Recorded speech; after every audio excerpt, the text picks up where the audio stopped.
Hi, Matt. Um, Hello. So you're from Florida, the state, right? So what was your perspective on the UM FSU rivalry? Um, just when you were growing up before you came here.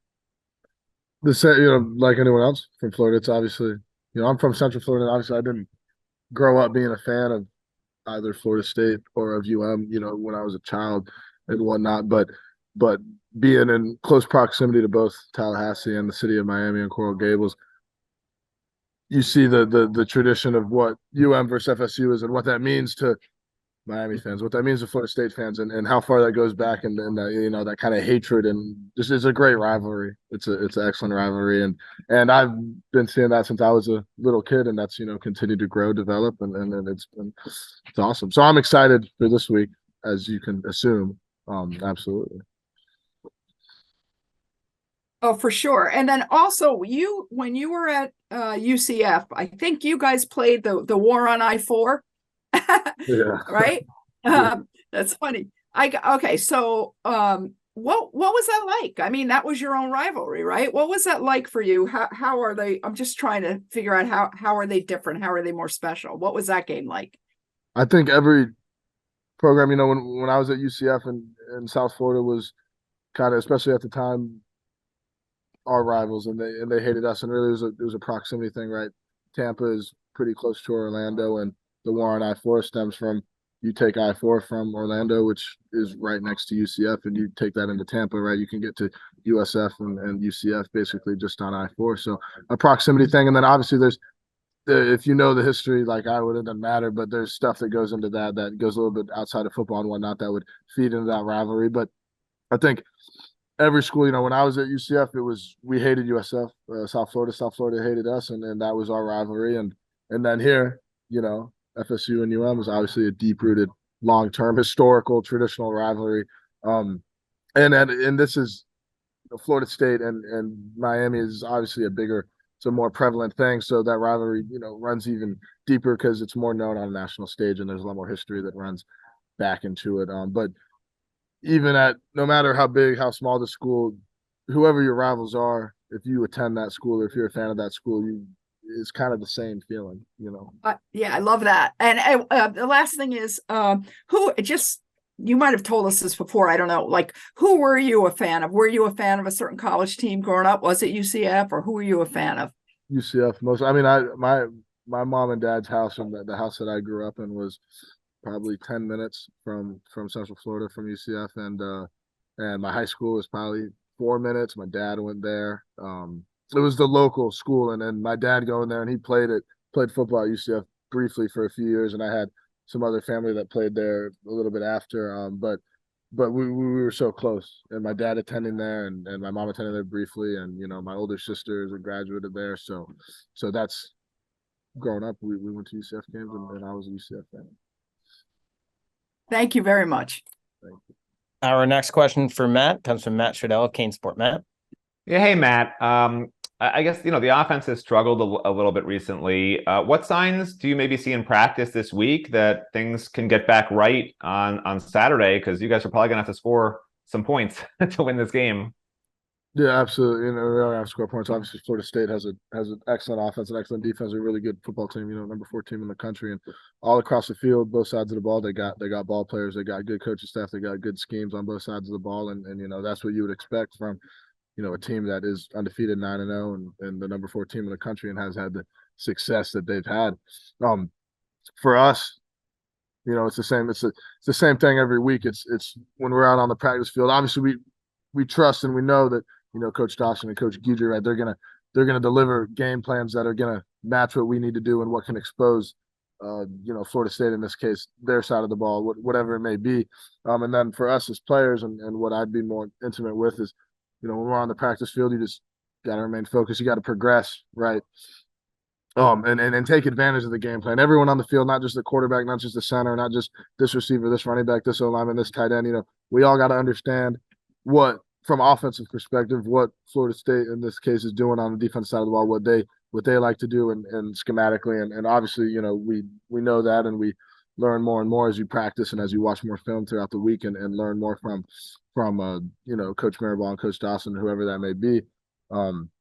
We got to keep focused and get after it every day on the football field. Like today, Tuesday and Wednesday are done now, so those are the bigger loads, more physical, padded, longer practices, and that's a great thing. The great thing for getting physically prepared as well as mentally prepared. And then tomorrow will be a little bit more toned back in the sense of you're not in the shoulder pads smacking each other. It's a little bit shorter, but it's more of a mental day. Same thing Friday, more of a walkthrough, but it's just coming to work every day with the right head on and remaining focused, trusting each other, picking each other up when someone's down, no matter who that may be, and doing whatever it is necessary to be prepared for Saturday. Yeah, and as a quick follow-up, how do they have a strength, obviously they have a great defensive line, Jared Verse, et cetera. How do you think your offensive line, which has done so well, matches up with their defensive line? They do have a really good defensive line across the board, and they have a really good defense. They have really good linebackers. They obviously, like you said, Jared Verse playing defensive end is kind of the name that sticks out the most if you look in the media and whatnot. But their whole defensive line, they're 4 starters, and the next 2 guys that kind of rotate the most on the interior. They keep their ends in most of the time, but they will rotate here and there. And then they're starting Mike, they're starting Will, the Sam that they sub in, and the backup Mike and Will that will come in. They're all really good players, and they run a good scheme. They run it sound. It's not super complex, but they don't mind if you know what they're doing. They're going to try to hit you sometimes with stuff, but they're more one of those defenses that wants to line up and play football. It ain't like this is what we're talking about kind of in the room leading up to this week on Sunday, or Monday. NC State last week is running 3-3-5, and a lot of what that defensive scheme is hey, can we kind of trick these guys? Can we go? Obviously, you're going to be physical and try to beat guys physically, but there's a lot more mental side when you're playing a defense like North Carolina State compared to a defense like Florida State. They want to line up, they want to play football, play, hey, your guys versus our guys. That's when our offensive line, we've had success all year. Kind of, we were talking about it today, rose up to the challenge, irregardless of who we were going against, whether that was a big challenge, in the sense of the personnel we were playing, the team we were playing, like playing Texas A&M, you're playing Clemson, good football teams. Or you got to maintain a certain style of play, a standard of play when you're maybe playing a lower level like a Bethune-Cookman or whatnot. And we've, talked about it every week. We've risen to the challenge, whatever that occasion may be, on a weekly basis. And we got extreme confidence in ourselves and in Coach Mirabal and Coach Dawson. And I know from an offensive line perspective, we're ready to play anybody. Next, we'll go to Adam Lichtenstein for the Sun Sentinel. Adam. Hey, Matt, how's it going? Good. So you mentioned a minute ago about, picking guys up when they're down. Obviously, Tyler struggled the last couple of weeks. How have you guys been working on building his confidence, picking him up while he's down and blocking out the noise from like social media and stuff like that? Yeah, well, and I don't know how everyone reacts to social media. I think Tyler's a mature and experienced enough individual that, regardless of what he may see on social media, is not gonna bother him because he's been a quarterback for a long time, and especially at that position, you got to be able to push that shit out of the way. But when it comes to us, especially older guys on the team that have more experience, more leadership, whatnot, it's just whatever it may be, making sure that he's good in a good mental headspace, trying to put him, whether it's on the field, locker room, whatever it may be, especially when we're out at practice, in the best headspace he can be in, the most we can help him prepare, right? So whatever it may be on the field, a certain play, we got to make sure us 5, talking about offensive line and the running back and receivers and tight ends, we're all on a great mental page, right? To take however much off of the quarterback that we can. And that's indifferent of where you're at, who you're playing, who's at quarterback. It doesn't matter. You're gonna do that to try to help your quarterback out, just because that's such a mentally demanding, hard position. Probably the hardest thing to do in sports is play quarterback. But all of our quarterbacks are on the same page, and they're all working every single day, compete and whatnot, and it's been a good week. We'll wrap up today with Susan Miller, Doug and Susan. Thanks, Josh. Matt, the recruiting aspect of this game, how important? Again, you're an older guy, more mature.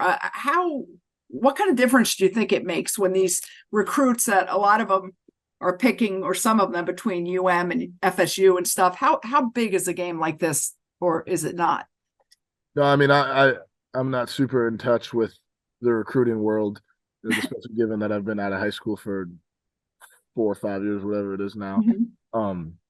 But nonetheless, a rivalry game like Florida State versus Miami does have an impact in recruiting, especially how many recruits that FSU and UM are competing with kind of on a daily basis, a yearly basis. You know, they're kind of going towards the same guys in Florida, going for the same type of talent. Both are heralded programs that have, you know, success and that recruits want to go to. That they field really good recruiting classes on both sides, both us and Florida State. So there is definitely a factor that plays into that.